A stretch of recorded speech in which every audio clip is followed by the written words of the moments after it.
साथियों, कल हमने राजस्थान के इतिहास और कला संस्कृति के संत संप्रदाय टॉपिक से राम शनि संप्रदाय के टॉप 10 क्वेश्चंस को हमने आपके समक्ष प्रस्तुत किया।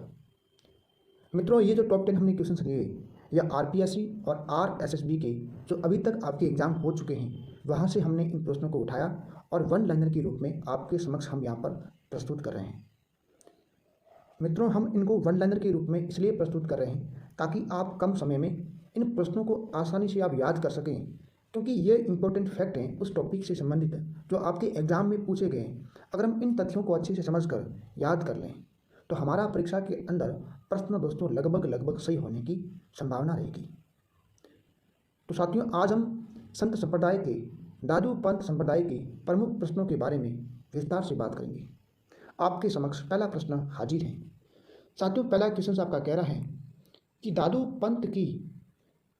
पंथ संप्रदाय की प्रमुख पीठ मित्रों कहाँ पर हैं। यानी जो दादू संप्रदाय है इसके संस्थापक कौन थे? संत दादू दयाल। तो इनकी प्रमुख पीठ कहाँ पर हैं? तो मित्रों इसका उत्तर होगा नारायणा, जो एक भैराना पहाड़ी पर है। मित्रों वहाँ पर दादू पंथ की प्रमुख पीठ स्थित है। ये नारायणा आपके जयपुर में पड़ता है। दोस्तों, इस स्थान को इस संप्रदाय के अनुयायी इसको दादू खोल के नाम से भी जानते हैं। नेक्स्ट दोस्तों, सम्राट अकबर के द्वारा जिस संत को फतेहपुर सीकरी आमंत्रित किया गया था वह संत कौन था? यह आपके एग्जाम में पूछा गया है। तो मित्रों इसका उत्तर होगा संत दादू दयाल।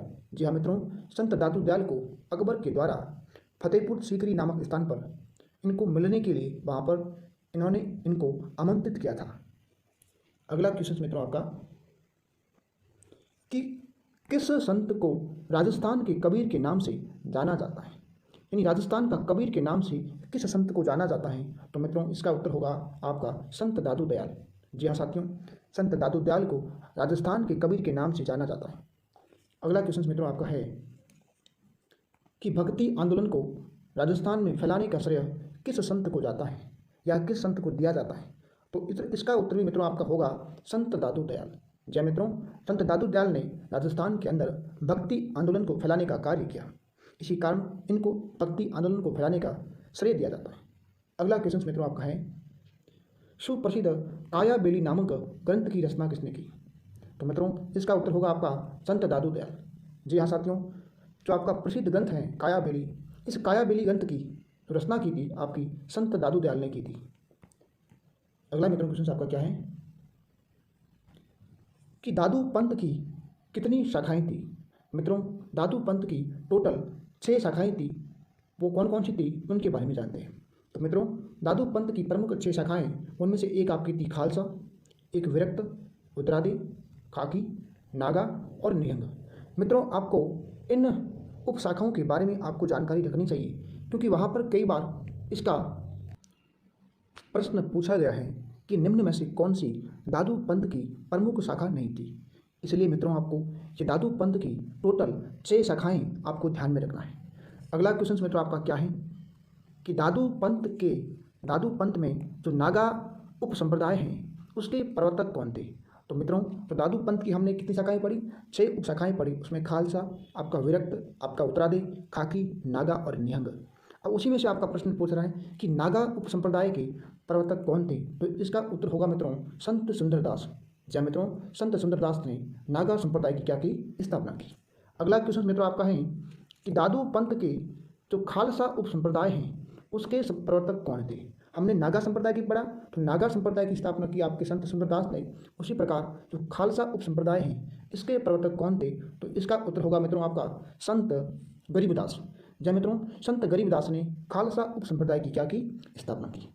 अगला मित्रों आपका क्वेश्चन है कि दादू और उनके शिष्यों की रचनाएं अधिकतर किस भाषा में पाई जाती हैं? तो मित्रों इसका उत्तर होगा सदुकड़ी भाषा, या हम कह सकते हैं दुठारी भाषा। दुठारी भाषा के अंदर मित्रों दादू और उनके शिष्यों ने अधिकतर रचनाएं की थी। अगला क्वेश्चन मित्रों आपका है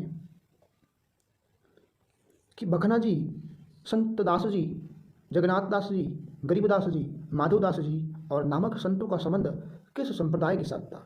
यानी मित्रों ये जो प्रमुख संत हैं इनका संबंध किस संप्रदाय के साथ था? तो इसका उत्तर होगा मित्रों आपका दादू पंथ संप्रदाय। जी हाँ मित्रों, दादू पंथ संप्रदाय के ये प्रमुख संत थे। कौन कौन? बखना जी, संत दास जी, जगन्नाथ दास जी, गरीबदास और माधोदास। अंत में मित्रों, हमने आज आपके टॉप 10 क्वेश्चन लिए। अंत में हम आपके समक्ष प्रस्तुत कर रहे हैं इस टॉपिक के इंपॉर्टेंट पॉइंट। जी हाँ मित्रों, इन इंपॉर्टेंट पॉइंट को हमने यहाँ पर नोट किया है ताकि आप इस टॉपिक का पूरा सारांश समझ सकें। यानी आपको यहाँ पर क्या याद रखना है, क्या नहीं रखना है, इस बात की आपको जानकारी हो जाए। मित्रों, इस टॉपिक के अंदर सबसे पहले आपको प्रमुख पीठों के बारे में आपको ध्यान रखना है। जैसे नागा हो, विरक्त हो, उत्तरादि हो, खालसा हो, नियंग हो, इन शाखाओं के बारे में आपको ध्यान में रखना है। और साथियों, इसके अलावा आपको इनकी उप शाखाओं के बारे में ध्यान रखना है। यानी मित्रों, यहाँ पर हमने कुछ गलत बोल दिया। यानी प्रमुख पीठ तो मित्रों आपकी क्या है? नारायणा है। प्रमुख पीठ आपको क्या करना है? आपको नारायणा का ध्यान रखना है। और जो हमने जो अभी आपको बोला है वो उसकी क्या है? उपशाखाएं हैं। कितनी उपशाखाएं मित्रों? 6 उपशाखाएं, जो हमने अभी तक पढ़ लिया है। इसके अलावा तीसरा फैक्ट मित्रों आपका है प्रमुख शिष्यों के बारे में आपको ध्यान रखना है। जैसे बखना दास जी है, जगन्नाथ दास जी है, माधोदास जी है। इन प्रमुख शिष्यों को आपको याद रखना है, क्योंकि कई बार वहाँ पर प्रश्न बन जाता है कि ये प्रमुख शिष्य किस संप्रदाय से संबंधित हैं या फिर इन शिष्यों के गुरु कौन थे। तो ये मित्रों आपको थोड़ा ध्यान रखना है। इसके अलावा लास्ट आपका फैक्ट मित्रों रखना है भाषा के बारे में। यानी दादू दयाल जो संप्रदाय है इसकी भाषा कौन सी थी? तो मित्रों हमने अभी पढ़ा कि इसकी जो भाषा थी वो ढूंढाड़ भाषा थी। तो ये भी आपको मित्रों थोड़ा ध्यान रखना है। तो मित्रों कल फिर मिलते हैं, तब तक के लिए आप पढ़ते रहिए, मस्त रहिए और आगे बढ़ते रहिए। जय हिंद, जय भारत।